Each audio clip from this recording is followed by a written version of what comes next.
So the login and log out views and URLs were taken care for us by Django. All we had to do was create the template.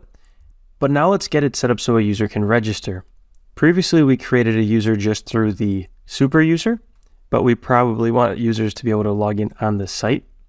So we're going to update our config folder, our project folder, and add the functionality in here. So what we're going to want to do is just create a views.py file in our project folder, views.py, and here's where we will create a view to handle this sign up. So we have to import a few things here. So from Django.urls, import reverse lazy. From Django.views.generic, import the template view and the create view. And then from Django.contrib.auth.forms, import the user creation form. And now let's just create a class to handle this sign up. So let's call it sign up view. That will inherit from this create view, which we imported right here. And so then within this class, we can just specify a few attributes. So we could specify the form class will be the user creation form. So this is a user creation form that we import again from Django.contrib.auth. So from this auth app that comes with Django, and then from their forms.py file, their user creation form. So this already is created by Django and included in this auth app in the forms.py file. So we're just going to set that as the form class. So that's the form to use. Then the success URL, and when it gets auto imported like that, it's not super helpful, but success URL, we're going to reverse lazy here so that it can load correctly. And this will be login. So after a user registers, we'll prompt them to log in with that account. And then we have to specify the template name. So what the name of the template will be, we'll just call this registration/signup.html. You could call this whatever you want here. So that's the view taken care of. Now let's go into our project urls.py, and below our path for accounts, let's include another path for this sign up. So the path will be accounts/signup.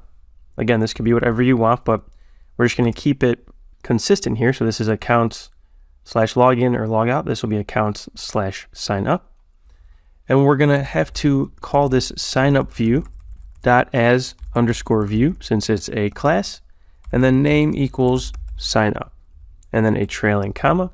And we have to import this view here. So from .views, import signup view like that. So now that's our URL. So basically under accounts/signup, it will call our signup view, and we're calling this signup so we can reference it by this name in our templates. Now let's actually create the template. So inside of our templates folder, registration, let's create a new file, call it signup.html. Then we can add a header that says sign up. Then we can create a form, and the action will go to this URL sign up, and the method will be a post. Then we can include our CSRF token for safety, render out the form.asp, so each input is on its own line, and then we need to include the submit button, so input submit, and the value is sign up. Perfect. So now if we save that and make sure that our server is still running and open back up the browser, we are currently logged out. So if we go back to dashboard, we should see it's please log in. And now if we go to accounts/sign up, it gives us this sign up page. And this was the form that we imported from Django.contrib.auth, the user creation form. And so we can create a user. We can say test user. We'll just say test-user. The password, this might actually need to be strong, it might actually need to pass all of these criteria here, but just create some password and then click sign up. And now we can log in. It redirected us to this login page so we can make sure that we remember all of our information.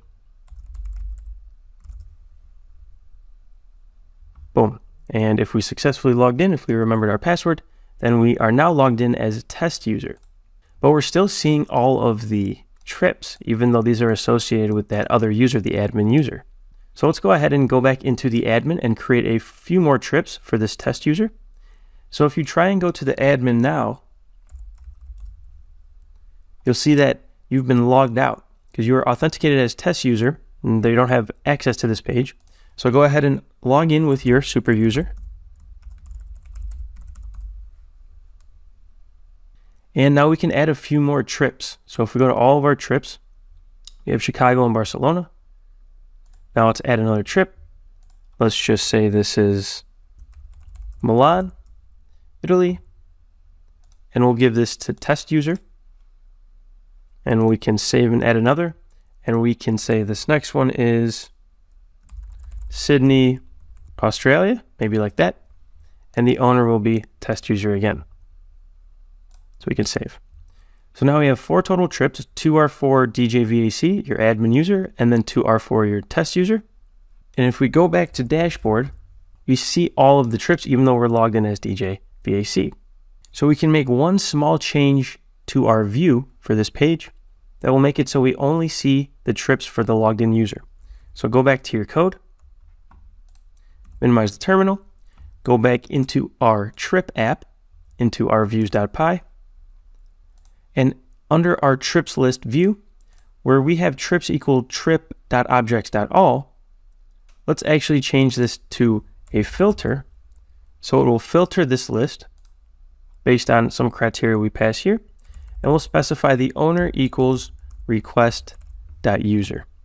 And so owner is a field on the database. If we go back to our trip model, we can see owner here is a foreign key to a user, so it's associated with the user.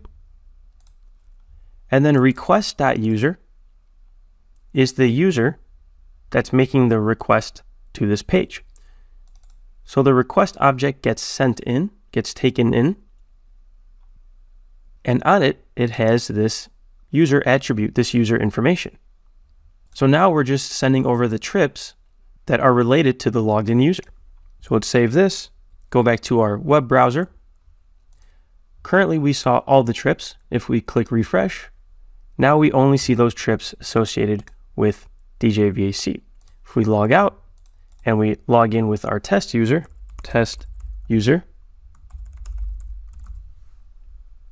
when we go back to our dashboard,